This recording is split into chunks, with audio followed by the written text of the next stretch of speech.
Part ke-1 udah, part kedua, part ketiga, and finally kita sampai pada part keempat. Pada part keempat episode Gemini Home Entertainment, kalian akan menemukan fakta mengerikan mengenai seluruh kejadian atau insiden-insiden yang ada di dalam kisah Gemini Home Entertainment. You are watching Gemini Net. Video berjudul Invasion Help mengkisahkan seseorang yang kita sebut sebagai Mike. Nah, ceritanya Mike ini itu baru pulang dari suatu tempat dan mendapati keanehan pada rumahnya. Keanehan yang gue maksud di sini adalah bagian pintu depan rumah si Mike ini ada yang bobol.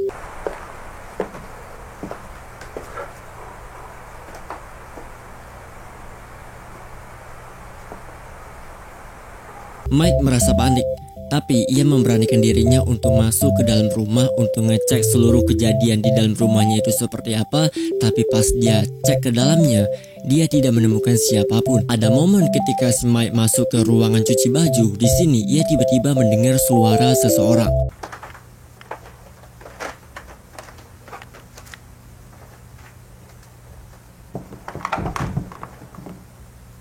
Mike langsung ngecek ke sumber suara, tapi yang dia temukan adalah kayak semacam selaput lendir yang menempel di sepanjang dinding rumahnya. Mike ini itu semakin penasaran. Untuk itu dia ngikutin arah selaput merah ini berasal.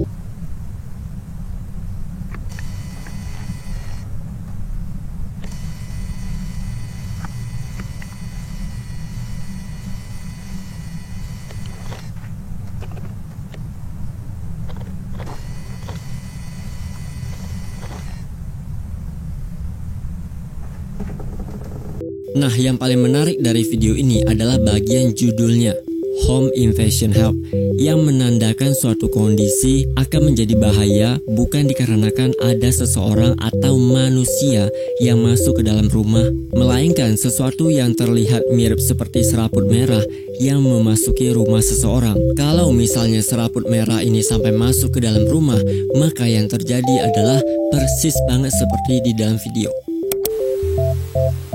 Pada video berjudul Crusader Promission mengkisahkan sebuah company besar bernama Gaineva Company. Company Gaineva ini memiliki misi untuk mengumpulkan data kehidupan pada 3 jenis planet yang menurut mereka mengalami keganjilan. Untuk itulah Gaineva Company kemudian mendirikan atau membentuk sebuah tim kru pesawat yang disebut dengan nama Crusader 5, dan tugas dari Crusader 5 adalah untuk mengumpulkan data-data dari 3 jenis planet, Jupiter, Saturnus, dan juga Neptune. Operasi yang mereka jalankan dimulai pada tahun 1982 dan kurang lebih yang mereka temukan adalah ketiga buah planet yaitu Jupiter, Saturnus, dan juga Neptune memiliki lebih dari 1 bulan, Moon Callisto, Moon Europe, dan juga Moon Io. Nah, operasi penjelajahan atau pengumpulan data dari berbagai planet ini itu terus dilakukan sampai memasuki bulan Februari 1992, di mana anggota dari Crusader 5 ini itu melaporkan mereka telah menemukan sebuah planet kecil yang disebut dengan nama planet Iris.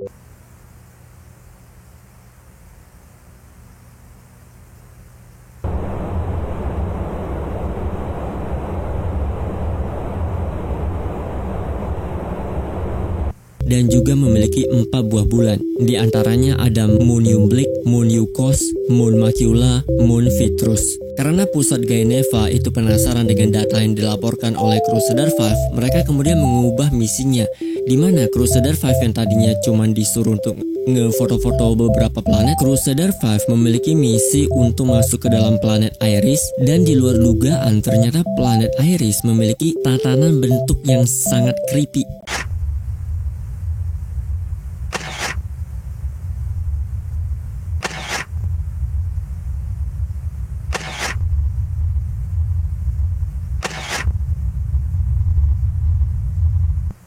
Planet Iris ini terlihat seperti gumpalan akar raksasa, dan masing-masing dari akar ini memiliki lubang yang sangat panjang. Simpelnya kalau gua coba gambarin ya, planet Iris ini itu memiliki pola seperti rumah sarang semut di dalam tanah tapi dalam ukuran raksasa. Enggak cuman itu aja, Crusader 5 juga menemukan banyak kehidupan seperti telur warna putih yang menempel pada dinding akar, dan jumlahnya tidak sedikit, melainkan ada banyak banget.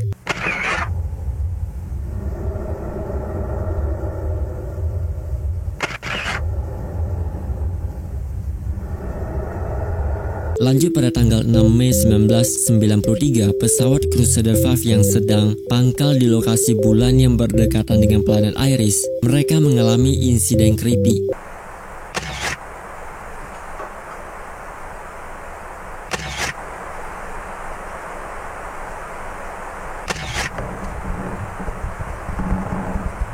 Dimana ketika Crusader 5 masuk ke dalam planet Iris ini, ternyata salah satu entitas yang tinggal di dalam planet itu menemukan Crusader 5, terus ngikutin pesawat ini dan ngawasin orang-orang yang ada di dalam pesawat. Lalu pada 24 Oktober 1993, pesawat Crusader 5 mengeluarkan alarm tanda bahaya, kemudian kehilangan kontak dengan kompani Gaineva. Setelah kehilangan kontak dengan pusat Gaineva, 7 bulan kemudian atau pada bulan Mei 1994, pesawat Crusader 5 tiba-tiba memberikan sinyal lagi dan pesawat ini akan segera mendarat di bumi.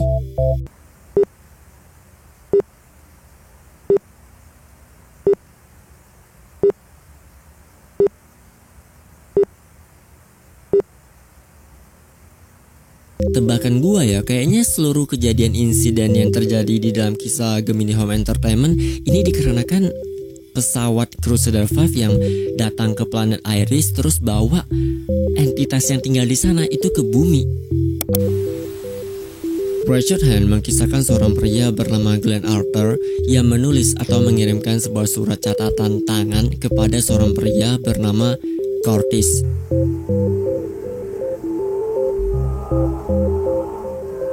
Pada tanggal 3 Mei 1946, Glenn Arthur mengajak Curtis untuk pergi melakukan kegiatan api unggun atau berkemah di dalam hutan. Alasan tujuan dari kegiatan ini karena teman si Arthur bernama Richard semalam mendengar suara auman beruang yang mencoba mengejar seorang anak laki-laki. Tapi yang paling janggal di dalam tulisan ini adalah mereka menyebutkan sebuah kalimat, "If the statue want to a sacrifice." Lanjut nih, masih pada bulan yang sama yaitu Mei 1946, Arthur menuliskan sebuah kalimat, "Sosok makhluk yang disebut Richard Hand tiba-tiba mengetuk pintu jendelaku. Aku melihat bayangan aneh berupa cakar pada tembok rumah." Setelah itu, Arthur menghilang dan tidak ada kabar. Curtis yang membaca surat dari Arthur itu mulai gelisah dan panik dan segera datang ke tempat yang dijanjikan sama si Arthur. Kurang lebih lokasi yang ditujukan oleh Glenn Arthur kepada Curtis ini adalah sebuah lokasi cabin. Dan gua yakin cabin ini adalah cabin yang kita kenal selama ini. Sesampainya di sana, Curtis menemukan banyak banget korban penginapan yang pernah tinggal di area cabin dalam kondisi yang mengenaskan. Korban ke-1 adalah Michael Lloyd. Mungkin dia adalah anak laki-laki yang dikejar oleh beruang. Oh iya, di dalam surat kan dijelaskan kalau si Richard itu mendengar suara anak laki-laki yang dikejar beruang. Sebenarnya si Richard itu melihat sosok beruang, tapi karena takut ia kembali ke area cabin untuk mengambil senapan. Tapi sayangnya si Michael udah menghilang. Sebenarnya sosok beruang yang dilihat oleh Richard ini bukan beruang beneran, melainkan akar merah yang menyerang si Michael dan berusaha untuk menelan atau menyatu dengan tubuh si Michael. Berdasarkan deskripsi di dalam videonya, kalau misalkan ada korban yang diserang oleh akar merah ini, nantinya mereka akan terlihat mirip banget dengan bulu beruang. Selain Michael, ada juga korban lainnya seperti Christine Hoyt, Darcy Eugene, Mary Dan yang ada pada video sebelumnya, Glenn Arthur, Beo Nittler, salah satu anggota yang menjadi videografer pada video Christmas Party Eve. Semua korban yang udah gua sebutin tadi ini adalah korban yang telah dimakan oleh akar merah dan kemudian tubuh mereka itu kayak menyatu, membusuk dan kemudian bermutasi. Pendapat gua aja ya, di sini kan dijelasin ya ada statu dan kita nggak tahu nih statu itu apaan. Mungkin statu yang dimaksud itu adalah akar merah yang bisa bergerak dan tidak bisa dihentikan oleh siapapun. Makanya di sini dijelaskan kalau statu ini itu menginginkan tumbal seseorang. Shifting Tendon adalah lanjutan kisah dari Sleep Image Visualization yang mengkisahkan pengujian alat SIV pada seorang pria bernama Barry Johnson. Pengujian alat ini dimulai pada 10 Juli jam 2.30 pagi dan diakhiri dalam waktu yang singkat banget, yaitu 4 menit. Yang paling menariknya lagi adalah di sini kita bisa menemukan sebuah ruangan area bunker yang ada pada episode kedua.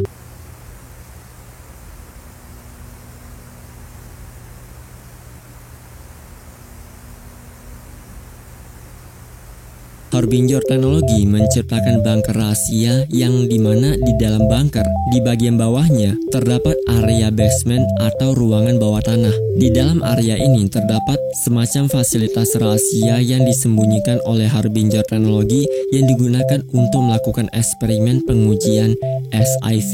Di sini dijelaskan Barry Johnson adalah subjek eksperimen mereka. Barry Johnson ini itu ditahan pada sebuah ruangan persegi 4 dengan bahan besi metal yang kokoh. Kemudian tersedia juga sebuah lubang pada pintu yang akan digunakan oleh kepala security bernama Levi Jacob untuk memberikan makan kepada Barry Johnson. Dari gambarannya aja menurut gua Barry Johnson itu diperlakukan dengan tidak benar. Di luar dugaan, ketika Levi Jacob ingin masuk ke dalam ruangan si Barry Johnson, ternyata si Barry Johnson ini itu udah terjangkit penyakit DOD atau Deep Throat Disease, dan keadaan Barry Johnson itu sangatlah mengerikan.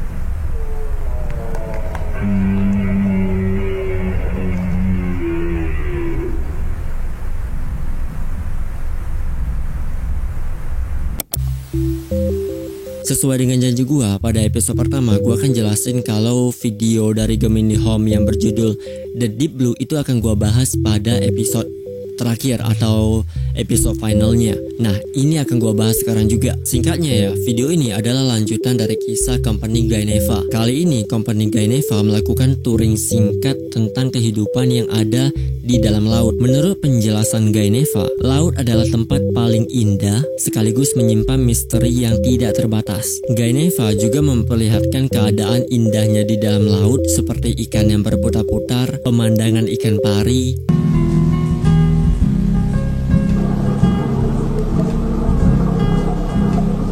Kemudian video akan berfokus pada area Palung Mariana.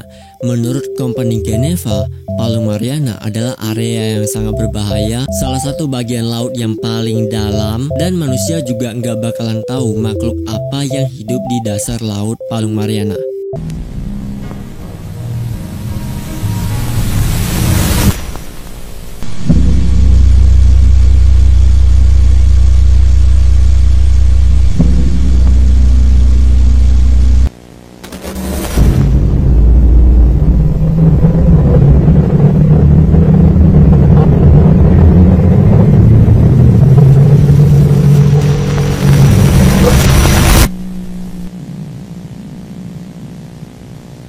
Kurang lebih itulah dia video kita hari ini tentang Gemini Home Entertainment bagian keempat atau last final episode terakhir. Dan sesuai dengan janji gue ya, untuk penutupan dari series Gemini Home ini nantinya gue akan bikin episode spesial dari Gemini Home Entertainment. Intinya pada episode spesial di situ gue akan ngebahas semua atau seluruh kejadian dari Gemini Home Entertainment. Pokoknya persis banget seperti kisah yang udah gue bahas, yaitu Happy Meet From.